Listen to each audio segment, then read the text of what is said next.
Cuma ada kalanya bila kita baca Quran, kita akan dapati Al-Quran boleh meletakkan ikatan pada umum ataupun mutlaknya lafaz hadis. Contoh, Nabi SAW sebut, innal mayyita la yu'adzabu bibukai ahlihi alaih.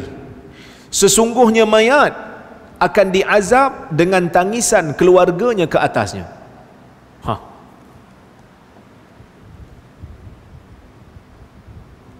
Mayat mati, mayat memanglah mati kan.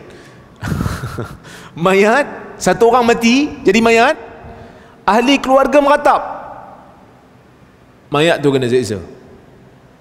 Boleh? Tuan-tuan boleh terima tak?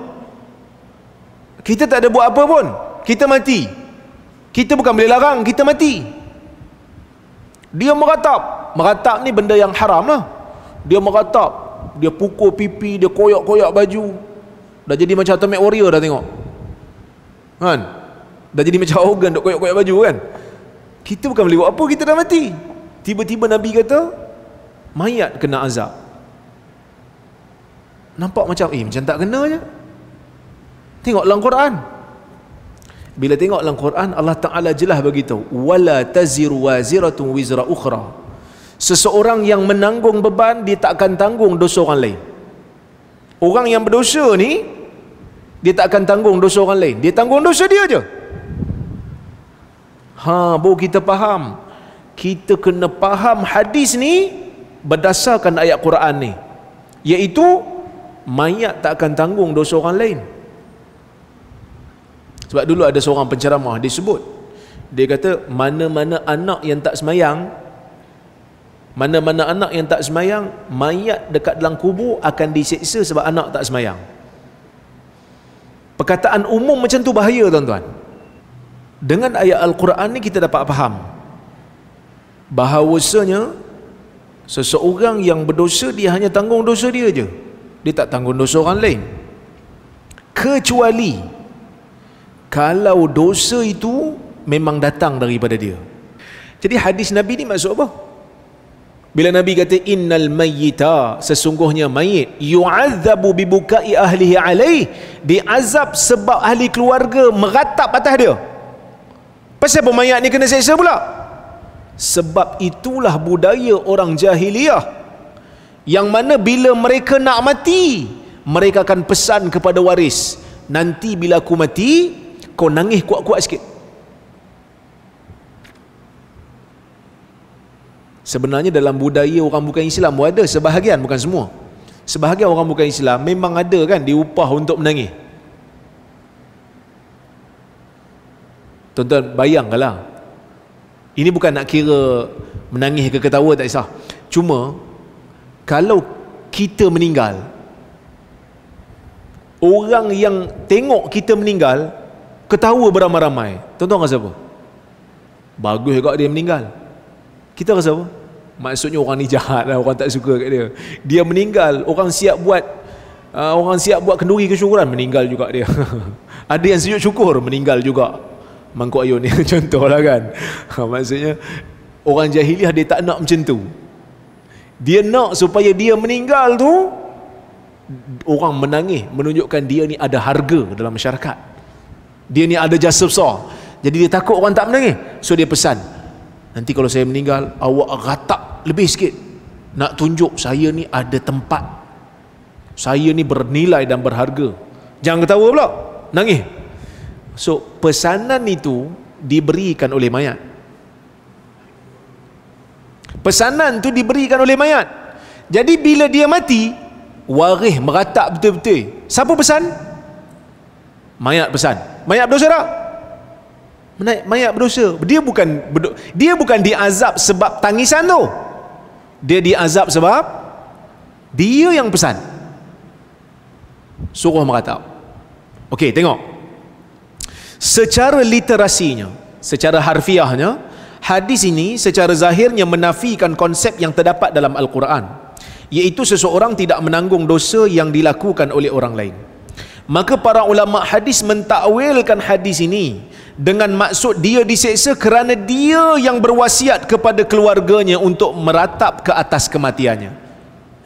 Ibn Battal sebut benda ni waktu dia menghuraikan hadis dalam Sahih Bukhari. Dia kata zaman jahiliah memang macam tu. Zaman jahiliah memang macam tu. Dia pesan. Jadi dia pesan kat orang untuk buat dosa. So bila orang buat dosa tu, orang yang buat tu berdosa, yang dia yang pesan pun berdosa sebab dia yang pesan. Bukan bermakna dia tanggung dosa orang. Dia tanggung dosa dia sebab dia yang pesan. Tapi kalau orang tu meratap tanpa dia pesan, kan? Dan waris tak semayang lepas bapak dia mati, bapak dia elok dah jaga, bapak dia pesan elok kamu semayang, jaga semayang, jadi orang yang bertakwa, bagi didikan elok, tapi anak tak mau ikut, bapak bertanggungjawab tak? Bapak tak bertanggungjawab lah. Kalau bapak bertanggungjawab dalam semua keadaan, jenuh lah.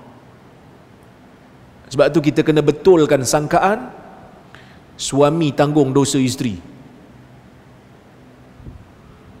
Suami tanggung dosa suami. Pasal apa pula suami nak tanggung dosa isteri?